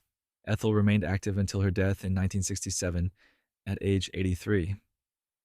AARP now has nearly 38 million members. She transformed retirement from a period of decline into a phase of active engagement. Ethel Percy Andress proved that age could be a source of power when older adults organized collectively. Julia Child. Speaking of transformation, Julia Child brought French cooking to American homes through her television show, The French Chef, which premiered in 1963 when she was 51 years old. Julia didn't learn to cook until her 30s. She attended Le Cordon Bleu in Paris after World War II, then co-authored Mastering the Art of French Cooking in 1961. The book made complex French techniques accessible to home cooks. Her television show was revolutionary, unscripted, funny, and completely unpretentious. She dropped food, made mistakes, and kept cooking while explaining techniques clearly. She made cooking entertaining rather than intimidating. She won both Emmy and Peabody Awards. Julia continued appearing on television into her 90s, always enthusiastic about food and cooking. She died in 2004 at age 91. The Smithsonian preserved her entire kitchen. Julia Child democratized cooking education, proving that anyone could learn if someone taught them properly. She made gourmet cooking accessible to millions of Americans. Rachel Carson. Speaking of teaching properly, Rachel Carson published Silent Spring in 1962, launching the modern environmental movement with meticulous scientific documentation of pesticide dangers. Rachel was a marine biologist who worked for the U.S. Fish and Wildlife Service. She wrote beautifully about marine ecology in earlier books, but Silent Spring was different. It was a warning. She documented how DDT and other pesticides move through ecosystems, accumulating in animal tissues and causing widespread harm. Chemical companies attacked her viciously, questioning her credentials and motives. She testified before Congress despite suffering from cancer. Her work led directly to the creation of the Environmental Protection Agency in 1970 and the eventual ban on DDT in the U.S. Rachel died in 1964 at age 56, just 2 years after Silent Spring was published. She didn't live to see the environmental movement she sparked, but her legacy is every environmental protection law passed since. Rachel Carson proved that one book could change how humanity relates to nature. Helen Keller. Speaking of changing humanity's understanding, Helen Keller became the first deafblind person to earn a Bachelor of Arts degree, graduating from Radcliffe College in 1904 and spending her life advocating for people with disabilities. Helen lost her sight and hearing at 19 months old due to illness.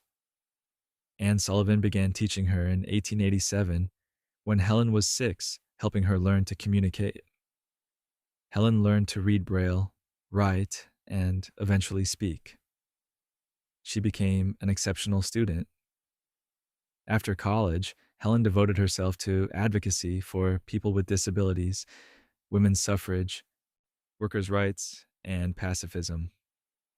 She traveled to 39 countries, giving speeches and raising awareness. She co-founded Helen Keller International, a nonprofit combating blindness and malnutrition worldwide. She wrote 12 books and numerous articles. She received the Presidential Medal of Freedom in 1964. Helen died in 1968 at age 87. She proved that disability didn't limit human potential. Society's assumptions did. Her life challenged every excuse society made for excluding people with disabilities. Jane Fonda. Speaking of challenging society, Jane Fonda won 2 Academy Awards while simultaneously becoming one of the most controversial political activists of her generation through her opposition to the Vietnam War.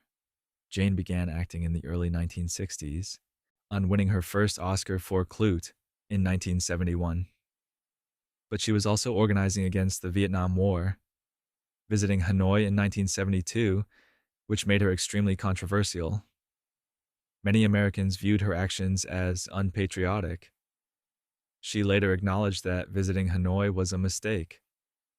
She won her second Oscar for Coming Home in 1978, a film about Vietnam veterans. She later became a fitness entrepreneur, selling over 17 million workout videos in the 1980s. She donated much of the proceeds to progressive causes. Jane returned to acting in 2005 and continues working in her 80s. She's been arrested multiple times for environmental activism. Jane Fonda has lived multiple lives: actress, activist, entrepreneur, proving that people contain multitudes and careers can evolve across decades. Sandra Day O'Connor.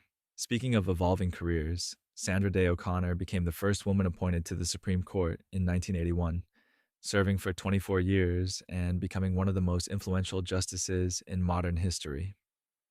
Sandra graduated third in her class from Stanford Law School in 1952, but couldn't find work at law firms that wouldn't hire women. She worked as a county attorney, then took time off to raise 3 children, then served as an Arizona state senator. President Ronald Reagan appointed her to the Supreme Court, fulfilling a campaign promise to appoint the first woman. She became known as a moderate swing vote, often providing decisive fifth votes in close cases. She wrote important decisions on abortion rights, affirmative action, and federalism. Sandra retired in 2006 to care for her husband, who had Alzheimer's disease. She spent her remaining years promoting civic education. She died in 2020 at age 94. Sandra Day O'Connor proved that women belonged on the highest court. Ruth Bader Ginsburg. Speaking of belonging on the highest court, Ruth Bader Ginsburg spent her career fighting gender discrimination as a lawyer before becoming the second woman appointed to the Supreme Court in 1993. Ruth graduated first in her class from Columbia Law School in 1959, but faced the same discrimination Sandra O'Connor had. No law firm would hire her. She became a professor, then co-founded the ACLU's Women's Rights Project in 1972. She argued 6 gender discrimination cases before the Supreme Court, winning 5. She strategically chose cases involving men harmed by sex discrimination, showing that gender stereotypes hurt everyone. Her legal strategy fundamentally changed equal protection law. On the Supreme Court, she became known for powerful dissents defending civil rights and gender equality. She became a cultural icon in her 80s, nicknamed Notorious RBG by fans. Ruth died in 2020 at age 87 while still serving. She transformed gender equality law in America, case by case. Sonia Sotomayor. Speaking of transformation, Sonia Sotomayor became the first Latina Supreme Court justice in 2009, bringing perspectives from her Bronx upbringing to the nation's highest court. Sonia grew up in a housing project in the Bronx, raised by her mother after her father died when she was 9. She attended Princeton on scholarship, then Yale Law School. She worked as a prosecutor, then in private practice, then as a federal judge. President Barack Obama appointed her to the Supreme Court. She's known for asking more questions during oral arguments than any other justice, actively engaging with lawyers' arguments. She's written important opinions on affirmative action, criminal justice, and civil rights. She's also written children's books about her life, encouraging young people from disadvantaged backgrounds to pursue their dreams. Sonia Sotomayor represents possibility, showing that someone from the Bronx projects can reach the Supreme Court. Her presence on the court matters as much as her legal opinions. Elena Kagan. Speaking of representation, Elena Kagan became the 4th woman to serve on the Supreme Court when appointed in 2010, joining Ruth Bader Ginsburg and Sonia Sotomayor in what was briefly the court's first female trio. Elena served as Dean of Harvard Law School from 2003 to 2009, increasing faculty diversity and improving student life. She became Solicitor General in 2009, representing the U.S. government before the Supreme Court, the first woman in that role. President Barack Obama appointed her to the Supreme Court in 2010. She's known for building consensus among justices and writing clearly reasoned opinions accessible to non-lawyers. She's focused on administrative law, First Amendment issues, and executive power. Elena has never been married and doesn't have children, challenging assumptions that women must follow certain life paths. She represents a generation of women who chose career focus without apology. Elena Kagan shows that diverse paths lead to professional excellence, and excellence deserves recognition regardless of personal choices. Grace Hopper.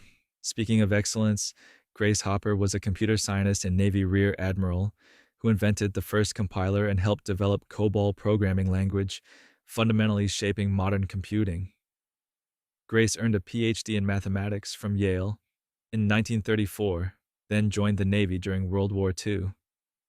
She programmed the Harvard Mark I computer, one of the first electromechanical computers. After the war, she continued working on computer development. She created the first compiler in 1952, translating English language commands into machine code. This made programming accessible to non-mathematicians. She helped develop COBOL, which became the most widely used business programming language for decades. Grace served in the Navy until 1986, retiring at age 79 as a Rear Admiral. She popularized the term debugging after removing a moth from a computer.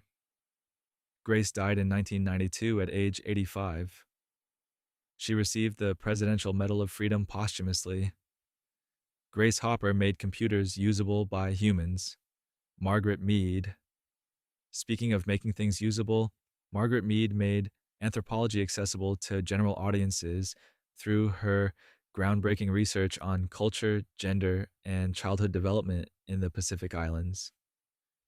Margaret earned her PhD from Columbia University in 1929. Her first book, Coming of Age in Samoa, published in 1928, became a bestseller by presenting anthropological research in readable prose. She argued that adolescent behavior was shaped by culture, not biology, challenging prevailing assumptions.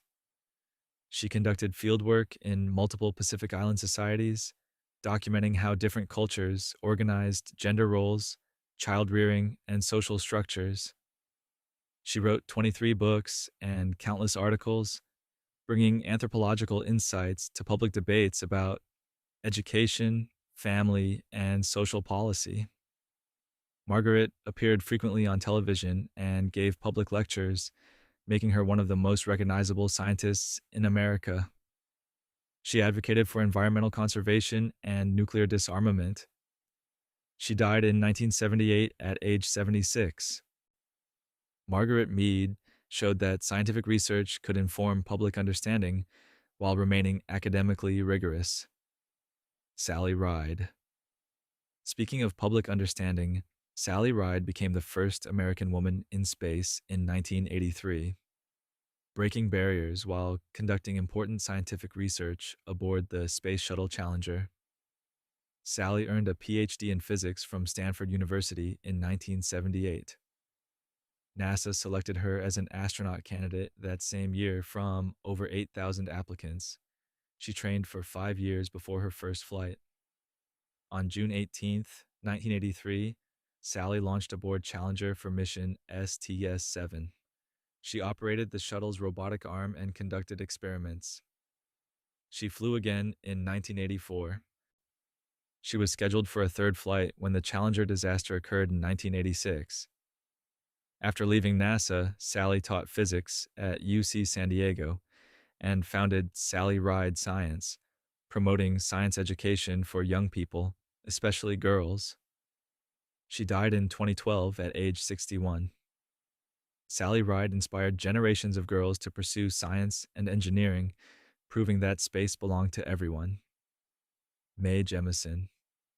Speaking of space belonging to everyone, Mae Jemison became the first African American woman in space in 1992, bringing both medical expertise and engineering knowledge to her mission aboard the Space Shuttle Endeavour.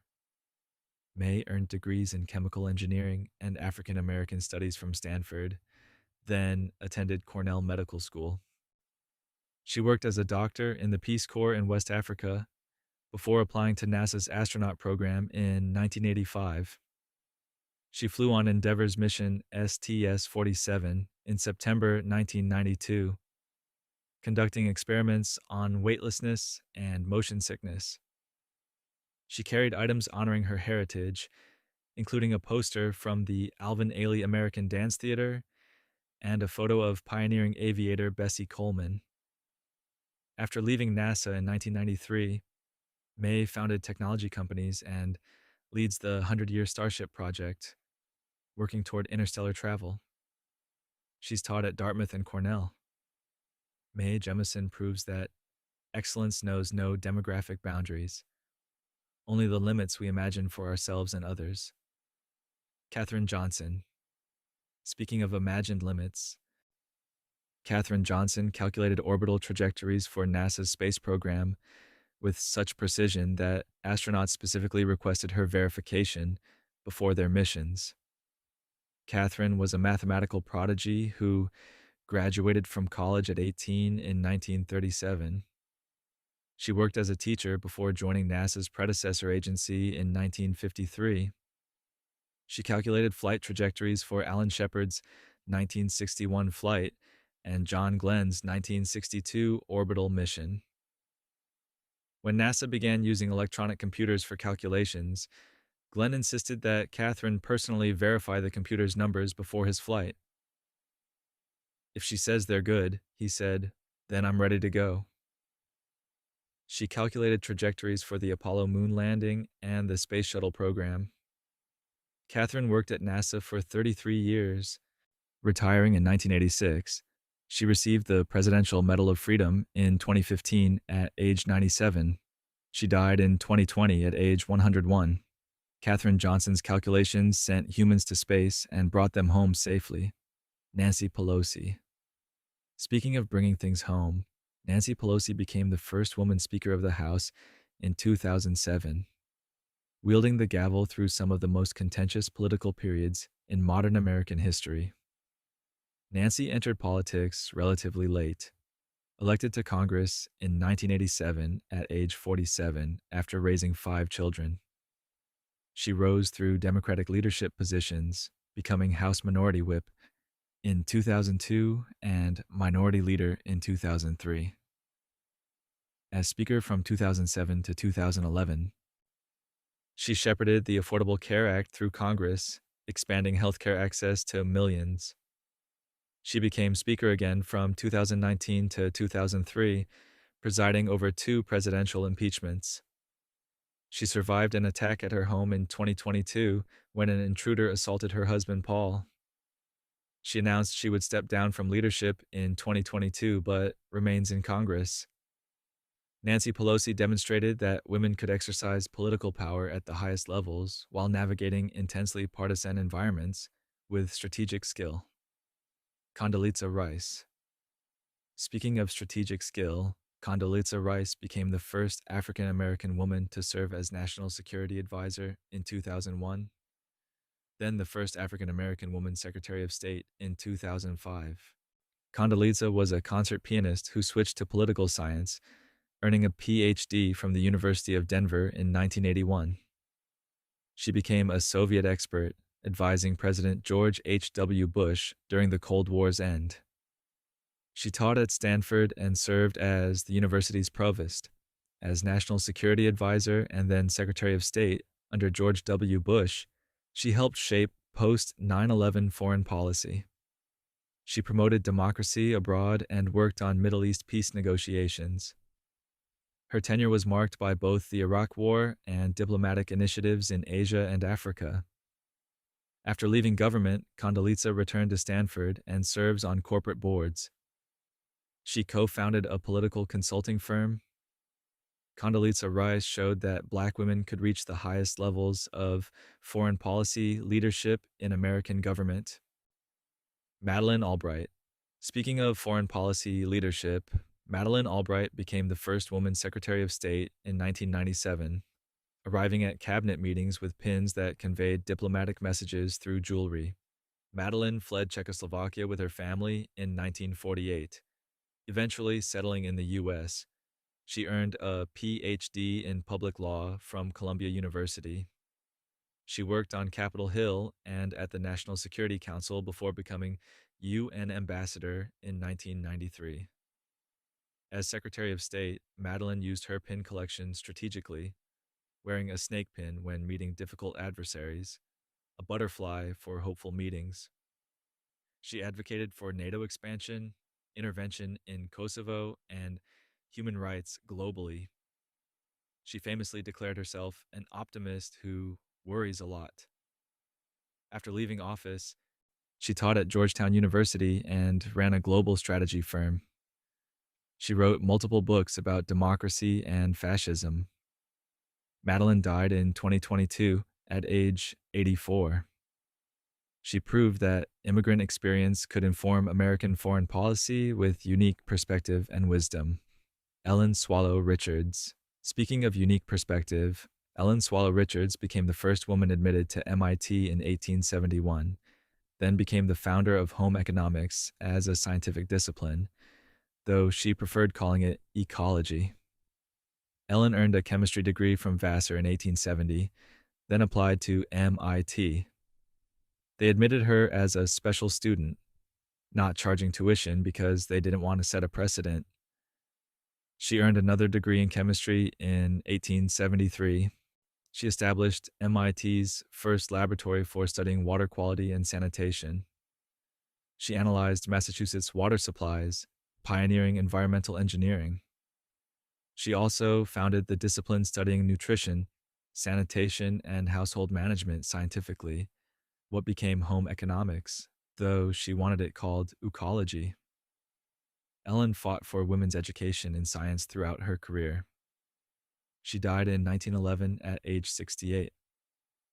MIT didn't grant her a doctorate despite her contributions because they didn't award PhDs to women until 1916. Ellen Swallow Richards brought scientific rigor to environmental health and domestic science. Virginia Hall.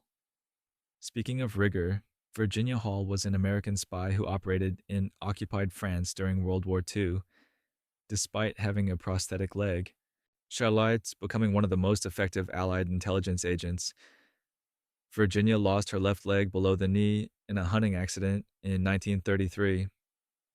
She wanted to join the Foreign Service but was rejected due to her disability. When World War II began, she joined British intelligence and went to France. She organized resistance networks, coordinated supply drops, and radioed intelligence to London. The Gestapo called her the most dangerous of all Allied spies and searched for her constantly. She escaped over the Pyrenees Mountains into Spain on her prosthetic leg when France fell completely to Nazi control. She later joined the American OSS, returning to France and continuing espionage work until the war ended. She received the Distinguished Service Cross. Virginia worked for the CIA after the war, retiring in 1966. She died in 1982 at age 76, having proven disability was no barrier to extraordinary service. Frances Oldham Kelsey. Speaking of extraordinary service, Frances Oldham Kelsey was the FDA reviewer who refused to approve thalidomide in the U.S. in 1961, preventing thousands of birth defects through her careful scrutiny. Frances earned a Ph.D. in pharmacology and an M.D. She joined the FDA in 1960 as a medical reviewer. One of her first assignments was reviewing thalidomide, a drug marketed as safe for pregnant women experiencing morning sickness. Frances found the data inadequate and refused approval despite enormous pressure from the pharmaceutical company. Reports from Europe soon revealed that thalidomide caused severe birth defects. Her refusal prevented an American tragedy. President Kennedy awarded her the President's Award for Distinguished Federal Civilian Service in 1962. Frances continued working at the FDA until 1965, establishing higher standards for drug testing. She died in 2015 at age 101. Frances Oldham Kelsey showed that bureaucratic caution, when scientifically grounded, saves lives. Her diligence became the model for modern drug approval processes. Jane Roe. Speaking of processes, Jane Roe was the pseudonym used by Norma McCorvey in the 1973 Supreme Court case Roe v. Wade, which established constitutional protection for abortion access nationwide. Norma was a young Texas woman who sought an abortion in 1969 when the procedure was illegal in Texas except to save the mother's life. Lawyers Sarah Weddington and Linda Coffey took her case, using it to challenge Texas abortion laws. The Supreme Court ruled 7-2 in 1973 that the Constitution protected a right to privacy that included abortion access in early pregnancy. The decision affected abortion laws nationwide. Norma later became an anti-abortion activist in the 1996, though she revealed before her death that she'd been paid by anti-abortion groups. Norma died in 2017 at age 69. The Roe decision was overturned in 2022. Norma McCorvey's case shaped American reproductive rights debates for nearly 50 years, demonstrating how individual legal challenges can transform national policy. Phyllis Schlafly. Speaking of transforming policy, Phyllis Schlafly led the successful campaign to defeat the Equal Rights Amendment in the 1970s and 80s, building a conservative women's movement that reshaped Republican politics. Phyllis was a lawyer and conservative activist who opposed the ERA, arguing it would eliminate legal protections for women and lead to unintended consequences. She founded the Eagle Forum in 1972, mobilizing conservative women against the amendment. Her campaign succeeded. The ERA failed to achieve ratification by the 1982 deadline, falling 3 states short. Phyllis became a leading voice in conservative politics, writing newsletters, hosting radio shows, and speaking nationally. She opposed feminism, abortion rights, and same-sex marriage throughout her career. She remained politically active until her death in 2016 at age 92. Phyllis Schlafly demonstrated that women held diverse political views and that conservative women could organize effective political movements. Her legacy reflects the complexity of American feminism's contested meanings. Betty Friedan. Speaking of contested meanings, Betty Friedan published The Feminine Mystique in 1963, identifying what she called the problem that has no name, educated women's dissatisfaction with domestic life as their only option. Betty interviewed suburban housewives for women's magazines and noticed a pattern. Many felt unfulfilled despite having everything society said they should want. Her book argued that women needed opportunities beyond homemaking and motherhood. It sold over 3 million copies. She co-founded the National Organization for Women in 1966, becoming its first president. She organized the Women's Strike for Equality in 1970, bringing tens of thousands of women into the streets demanding equal rights. Betty had complicated relationships with other feminists, sometimes dismissing lesbian rights and racial justice issues. She remained politically active until her death in 2006 at age 85. Betty Friedan helped launch second-wave feminism, while also demonstrating the movement's internal tensions and limitations. Susan Wojcicki. Speaking of launching movements, Susan Wojcicki became CEO of YouTube in 2014, leading the world's largest video platform through explosive growth while navigating content moderation challenges affecting billions of users. Susan was Google's 16th employee, joining in 1999. She rented her garage to Google's founders Larry Page and Sergey Brin when they were starting the company. She proposed that Google acquire YouTube in 2006 for $1.65 billion, a decision that proved prescient. As YouTube's CEO, Susan oversaw the platform's expansion to over 2 billion users. She implemented policies on hate speech, misinformation, and creator monetization. She balanced free expression with content safety, navigating political pressure from multiple directions. Susan stepped down as CEO in 2023 to focus on family after her son died. She'd been one of the most powerful women in technology, shaping how billions of people access information and entertainment. Susan Wojcicki showed that women could lead massive technology platforms through complex social challenges. Indra Nooyi. Speaking of complex challenges, Indra Nooyi led PepsiCo as CEO from 2006 to 2018, transforming the company's product portfolio while navigating changing consumer preferences toward healthier options. Indra grew up in India, earning degrees there before getting her master's from Yale School of Management.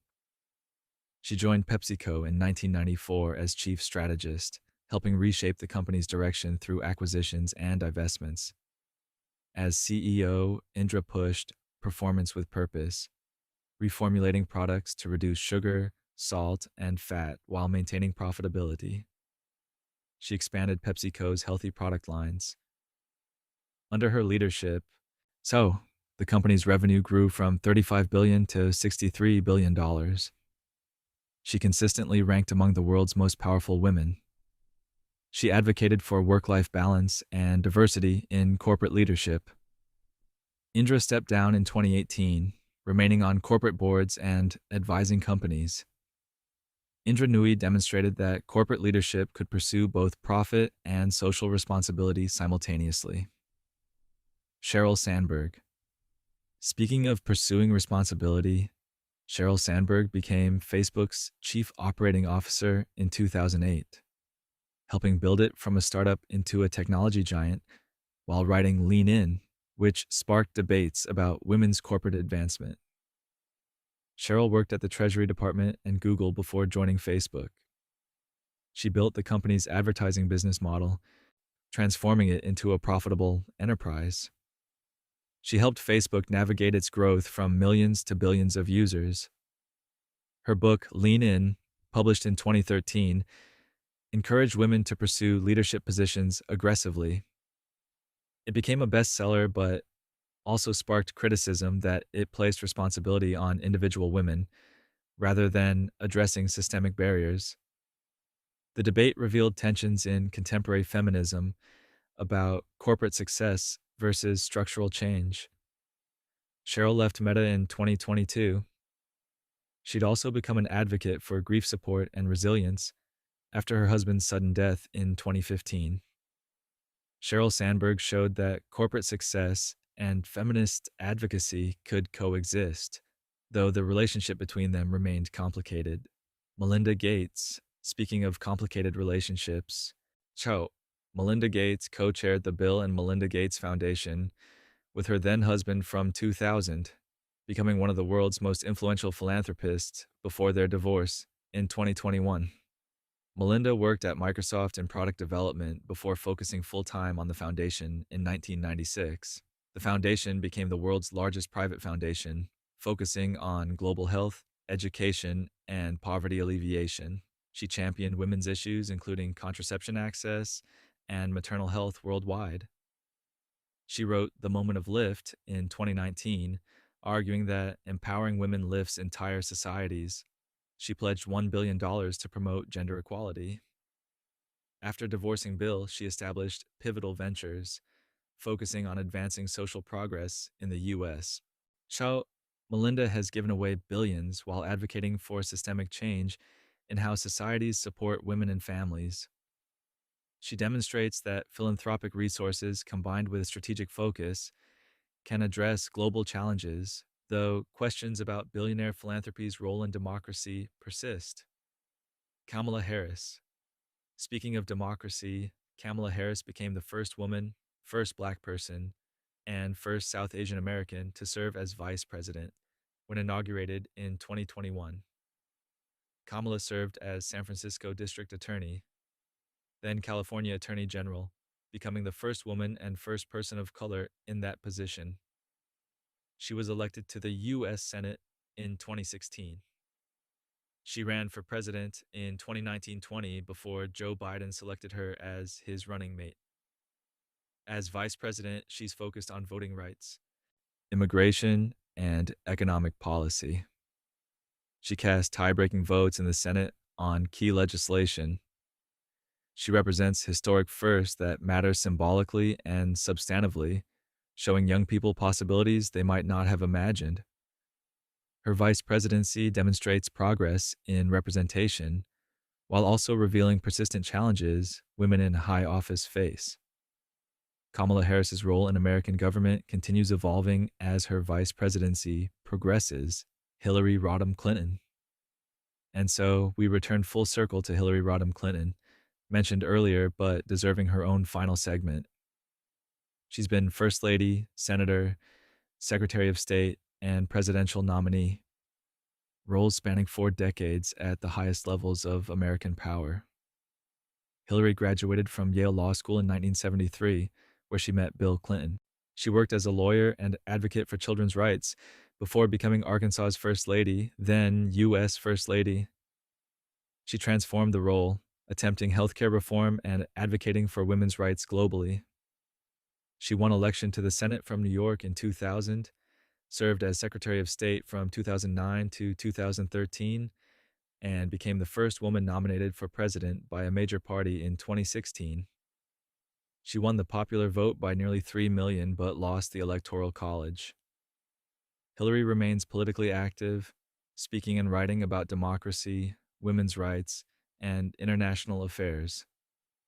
Her career spans the entire arc of modern American feminism, showing both how far women have come and how far remains. And that brings us full circle, a friend, from Abigail Adams writing letters by candlelight to Kamala Harris breaking barriers in the 21st century. 99 women, 99 paths to power and influence. Some wielded gavels in Congress, others wielded pens that changed minds. Some organized movements from their living rooms, others calculated rocket trajectories that sent humans to the moon. So the next time someone asks, who shaped American history, remember, it wasn't just the men in the portraits. It was also the woman who escaped slavery 19 times to free others. The mathematician whose calculations astronauts trusted over computers. The First Lady who ran the executive branch for 17 months, and nobody stopped her. History is filled with women who refuse to stay quiet, stay home, or stay in their assigned place. And honestly, thank goodness they didn't. Sleep well tonight, knowing that change has always been possible when someone decides they've had enough of being told no. Sweet dreams.